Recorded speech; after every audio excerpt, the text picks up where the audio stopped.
দশক বানাবো। পাঁচটা দশক বানালাম। এখানে 10 লিখতে হবে, এখানে 10 লিখতে হবে, এখানে 10, এখানে 10। এখানে একক কয়টা? 3টা। ঠিক আছে, তাহলে একক কয়টা করবো আমরা? 3টা করবো। এখানে 1 করবো, এককের ঘরে। ঠিক আছে, বিস্তার করে লিখি 300 যোগ 50 যোগ 3। স্থানীয় মান মানে বিস্তার করে কোথায় লিখি? স্থানীয় মানে বিস্তার করে কোথায় লিখি? এখানে কি হবে? 300। কি হবে? 300। ঠিক। আবার এখানে 50 আছে, তাহলে কি হবে? 5 দশক।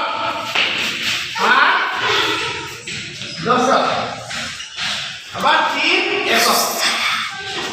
3 একক।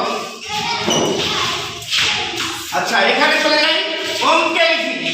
অঙ্কে তাহলে কি হবে?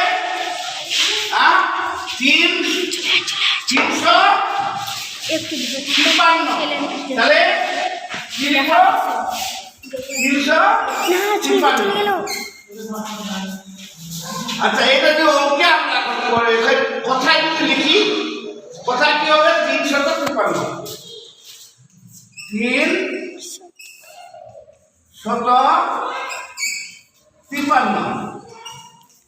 ঠিক আছে, এ হলো এটা আমরা কোথায় লিখলাম। ঠিক আছে, এইভাবে করে আমরা কি করব? একক, দশক, শতক আমরা কি করলাম? আমরা 8 নিলাম। এটা শতকের কাঠ, এটা আমাদের দশকের কাঠ, এটা এককের কাঠ। তারপর বিস্তার করে লিখি। তো আমরা কি করলাম? 353। 305 দশক, 3 একক। এই যে লিখলাম। স্থানীয় মানে লিখলাম 305 দশক আর 3 একক। এভাবে অঙ্কে লিখলাম 353। এভাবে আমরা এখানে কি করলাম? 353। আবার দেখা হবে পরের ভিডিওয়ে। ঠিক আছে, thank you. Okay, thank you.